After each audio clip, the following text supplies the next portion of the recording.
Welcome to Life, compassionate conversations around living with advanced illness and the ends-of-life journey. This podcast is intended to provide insight and education in how hospice and palliative care services can help patients and families through the ends-of-life journey. It is not intended to replace professional medical advice or diagnoses. We encourage you to seek advice from your physician for questions regarding a medical condition. Hi, and welcome to Life. I'm your host, Mindy Rice. I have nearly 20 years hospice experience and currently serve as the Director of Development for Hospice and Palliative Care of Iredell County. This podcast was created to help take the fear out of hospice and palliative care services and to provide the necessary education to our patients and their families so that you all feel more comfortable receiving the care when the time is right.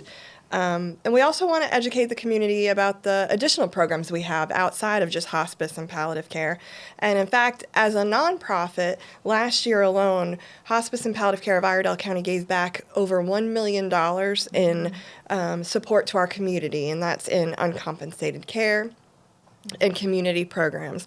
And today I have with me my very good friend Leigh Darty, who's the director of our Rainbow Kidz program, which is one of the community programs that we offer to our children. And Leigh serves as the director of Rainbow Kidz. She's a graduate of University of North Carolina, Chapel Hill, and she's a licensed clinical social worker who's also certified in trauma.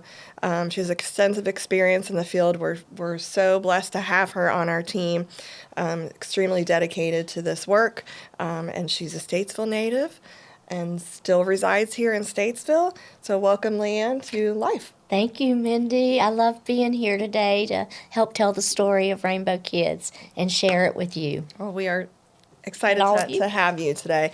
So if you could just give us a brief history of Rainbow Kidz and how it came to be. Wow, that could go on for days, but we're not going to do that. But I've been blessed to work for Hospice and Palliative Care of Iredell County for 23 years.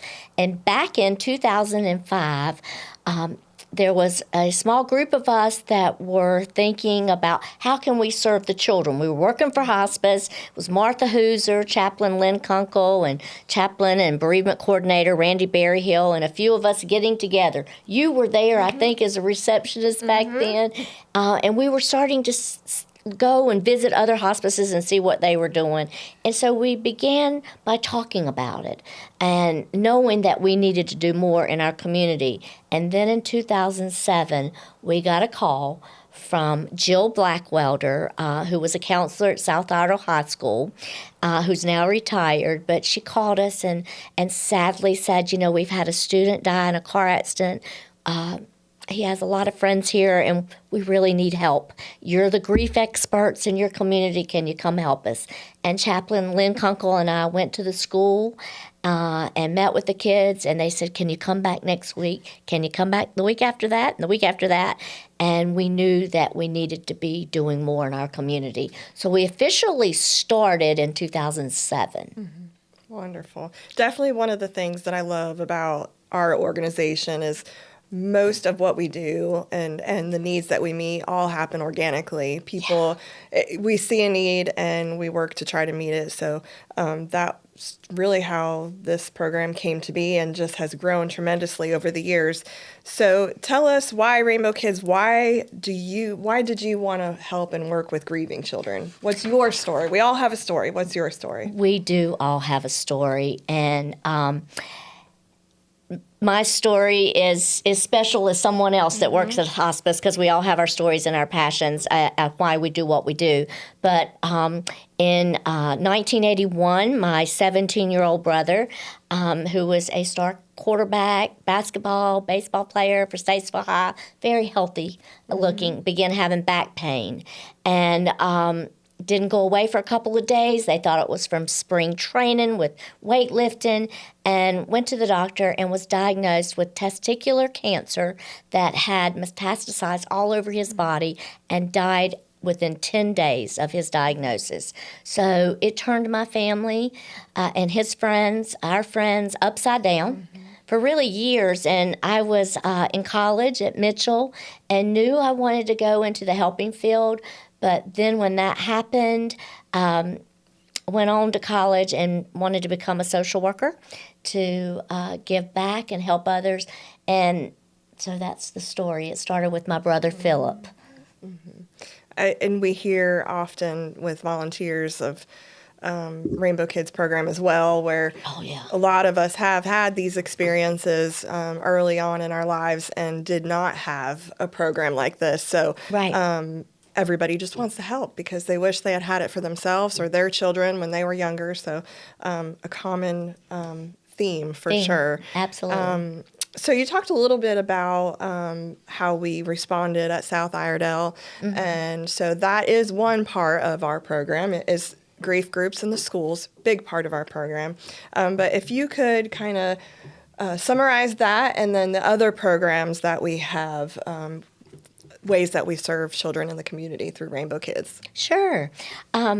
So we have, as Mindy said, our grief support groups in Iredell County. That's Iredell Statesville Schools, Mooresville Graded Schools, our charter schools. And so that's a huge part of our program, the grief education and support in the schools. But we also provide individual counseling to children and teens. And so when we're not in the schools, sometimes in the afternoons, that would be Meredith Fleming and Michelle Smith and myself. We're trying to meet with kids and provide that grief support. So schools, individual counseling. In the summer, we have a very special Camp Rainbow that's 2 weeks long for children and teens. Our one of our weeks is just middle and high school kids. And then we have a holiday gathering in November to help children and families deal with the holidays, because we know that can be a hard time when you're grieving and missing your loved one. And then in the summer, we're really busy in the summer now. We go to the Boys and Girls Club of the Piedmont and provide grief education and support there, as well as a new partner. This will be our third summer, I think, with them, the YMCA Summer Bridge Academy, the YMCA Summer Bridge Academy. So the partners that we have in our community are so important to our work. Absolutely. We would not be able to reach nearly as many children, but that is the beautiful thing about this program, is being able to especially partner with the schools. One social worker can reach almost 100, I would say, children. I know last semester we closed out 3 social workers in 41 schools. And how many children? Oh, for the whole year, it was 613 children, because we just added that third social worker in July. So that's pretty amazing that we have such great support from our community, our board, our hospice team. Truly takes a village to do this work, and we're really blessed with that. Yeah, the structure of it is just amazing that we can reach so many children. But can you tell us kind of like what a day in the life of Leanne, Meredith, and Michelle looks like? If you can explain to people what does that grief group at school look like? How are these children interacting? What are they learning? Yeah, it's very special. Every day is truly, truly special. Again, it is about having these relationships with our schools and our community, because, at the beginning of a semester, the counselor will reach out to their staff and say, who do you have that's dealing with the loss of someone special in these children's lives? And we start a grief group. And some people think, oh, that's so depressing. And yes, it's sad, but it's very powerful when kids can connect with one another and see that they're not alone. That's very important with childhood grief, because the number one feeling with kids is loneliness. Sure, they're sad, sometimes angry, sometimes depressed, but the number one feeling is loneliness. And so we bring these kids together. We're in about 3 to 4 schools a day, and we go to each school at a time and where the kid can come out maybe 30 to 45 minutes and participate in a group. And these children, these teenagers, they bond. And we teach them what grief can look like. We know as adults how hard grief can be. But you think about a child who's growing their developmental age, where they are in that developmental stage, we reach them on their level, and we teach them, hey, this is what grief can look like. This some helpful ways to express their feelings, because children grieve. They grieve, but it's different than adults. So they've got the grief support group where they come each week.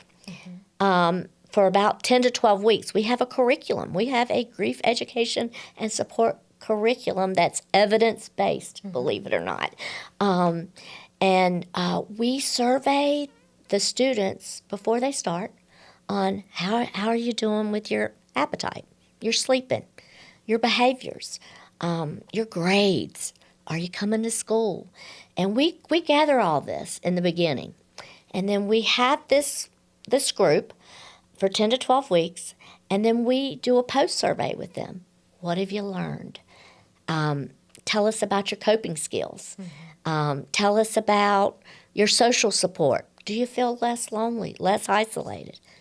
Over 90% of the children we work with improve in either grades, attendance, or behavior, and have learned about grief, have learned healthy ways to deal with it. And it's really extraordinary. So we're doing that during the school day, and then we're coming in the office and meeting with children that maybe we're not at their school and a loss has happened. And we're trying to reach them until we can get them plugged in to our program. Or if they need a little more individualized, focused care, the one-on-one that we offer in Mooresland and Statesville. And again, all at no cost, which is amazing. And you mentioned the surveys and talking about the decrease in absences in schools and grades, and it's also so important because you look at if this grief goes untreated, right, what could happen. We look at risky behaviors and right, potential for drug abuse or alcohol abuse or right. So problems in school where you might have you're doing well, an A student, but then their mom dies, their dad dies, their sibling, a dear friend, and they can't focus and they don't know, why am I having these problems, and they're shutting down. We have mental health is a crisis in our country now, and you put grief on top of that, you do have long-term effects like you're talking about. So if Rainbow Kidz can get involved in the beginning, right, when this is happening, we see a lot of success stories. Right. So can you share a success story with us? Oh, I could share many success stories, but that I'm so proud to be a part of. One is Meredith Fleming, our grief counselor. I was Meredith's counselor. I was facilitating a grief group at her school, at Lake Norman High School, about 12 years ago when her dad died. She was a high school senior. Her dad died, and her world, her family was turned upside down, and so she participated in group for about a year and then went off to Texas A&M from Mooresville, and she contacted me her junior year and said, I felt like I would really like to do Rainbow Kidz one day, and I said, well, call me when you graduate, and then she did, and I said, well, you gotta go get your master's degree, and there's only one school you can do that, and I'll write you a letter to Chapel Hill and nowhere else. Anyway, we joke a lot about that, but she went to Chapel Hill and graduated, and I said, well, call me when you graduate. We stayed in close touch, and she did all of that. And then there became a job at the Gordon Hospice House because I didn't have anything in Rainbow Kidz at the time, and worked at Gordon Hospice House until this amazing organization and our community supported us in getting a full-time grief counselor. And she's been on now for, about 6 years. And as our senior grief counselor, providing all these services and doing a fabulous job. And then our third counselor, Michelle. Right. started as a Rainbow Kidz volunteer at camp. Which is amazing, yeah. And went back to get her master's in social work and was a hospice social worker with us for 5 years, and now she's with Rainbow Kidz. So the power of paying it forward. Absolutely. And even, I get to volunteer at camp every year, and just seeing these children from day 1 to day 4. You might have one come in who doesn't want to speak, who Right. it's 95 degrees outside and they're covered up in a coat because that's just their security blanket. And then by, day 2, they're laughing and they're talking with others and they're openly sharing, and the jacket comes off and the armor comes off, and they just get to be a kid, and they don't feel different because they're with other children that have also going through losses. So I'm having it's that amazing, memory, yeah. having that memory with you of that child who Yeah. lost his dad. And it was truly 90 degrees, and he just kept covered up, his hoodie, and and on the 4th day he took the coat off, yeah. and there was a smile, and there was more interaction, and that's something you never forget. And we've had Rainbow Kidz who are now our volunteers. Right. Another great testament to this program. Absolutely. They all want to come back and pay it forward. So you've been doing this a while, a little while. Just a little bit. Can you talk about maybe the differences in the types of losses and the differences in how children are dealing now as opposed to, 10 years ago? Are you seeing a change in severity of losses, multiple losses? Yes, we are. And the effects of that? Yes, we are. That's a big question that when you were talking about a typical day, really no day is typical. Like last week we were called because a student died, and so the school calls and said, please come and talk with these 5th graders who were very shocked and saddened. But when we went into the classroom to talk with them, they became more open. I'm feeling angry that this happened. I'm sad. I'm confused. So we're so grateful to our schools and our community that realize that we got to talk about this stuff. Right. It's really important because we are seeing more children and teens, like I said, dealing with mental health issues. We've seen a lot more complicated grief. We've seen such a rise in suicide. Right. That we are getting called to the schools pretty often to deal with children and teens dealing with someone who has died by suicide. And the importance of dealing with multiple loss. We're seeing a rise in that. I can say that if we're working with a child, maybe their grandparent has died and they participate in Rainbow Kidz, they can come back when something else happens, a friend dies or a parent. Over 50% of the children and teens that we serve, over 50% have had a parent or sibling die. That's tremendous loss, and it's complicated. You imagine your 4th grade and your mom's died, and you're coming to school, and who else's mom's died? But we bring kids together that maybe have different losses. And their experience is different, but they know the pain of that. They know the pain of that loss, Right. so that they see that they're not alone. So I guess what I'm saying is it's complex. It is complex. It's complicated, and we're seeing more of that. So this work is childhood grief, providing this service is so important. Well, we have to, you always hear people say it takes a village. And our school system, our teachers, they're doing all that they can do. And so I'm proud that we can come in and partner with the school system to help with that. But you mentioned also, you think about a 4th grader whose mother has passed away. And these children, 50% parent or sibling, to me, that just tells me that somebody else in their life, likely a close caregiver, is also grieving a Absolutely. traumatic loss. So it's tough for, you do the best you can as a parent, but you're also grieving and trying to deal with that.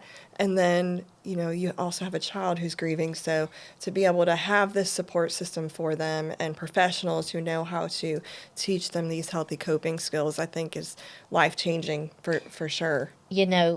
and you know this, Mindy, you've heard parents say, my kid comes home and teaches me not to be a stuffer, because they talk about that in Rainbow Kids. Don't be a stuffer. Don't be a stuffer. And we got to talk about this. And it gives them permission to open that dialogue and to be able to support one another, because that's very hard when you have a family that's grieving. And I'm really thankful to say that this program has started a parent support program that we're going to be meeting with. We've started a couple months ago, and we're hoping to build this program even more, but we'll meet with parents of Rainbow Kids once a month for a parent support group, so that we can really treat the whole family. We think about Camp Rainbow, and it's a grief camp, and people will say, "Oh, what child wants to go to a grief camp?" Well, no, they're sorry that they have had this loss, but they always want to come back to camp, because they make friends, some lifelong friends, but they learn that it's okay to talk about it, and there's skills that they learn from, whether it might be yoga or equine therapy or drumming, art, that really helps them express how they're feeling. It's a very special program for sure. Can you share one thing that the number one thing that you would want families to know about dealing with grief and when there's children involved? The number one thing is get help. Sometimes in our world, getting help is a negative thing, and it does not have to be a negative. It could be very positive. So with getting help, there's hope. I want families to know there is hope, because this is a lifelong journey. Grief is a lifelong journey, but it's important that you get the right resources to help your child, to help your family. And I think that's important. Resources. Good. Well, it's an amazing program. I'm very proud to have a little small piece in that. Oh, you have a big piece. And, Rainbow Kids is offered at no cost. And the way that we fund that is through community donations, fundraisers, grant support. Yeah. And we are just extremely grateful to everybody that supports the program. Thank you so much for being here. Normally at this time, we break to Dr. Carnes to have a little bit of a hospice myth minute, but I thought today we'd talk a little bit about the myths around childhood grief, and one that we hear so often is children don't need grief support. They're resilient. Kids are resilient. They'll be fine. What would you say to that family member that or that person that just says, well, kids are resilient, he's fine, he's playing fine, he doesn't need support through a grief counselor? You're wrong. Children are resilient with the right resources.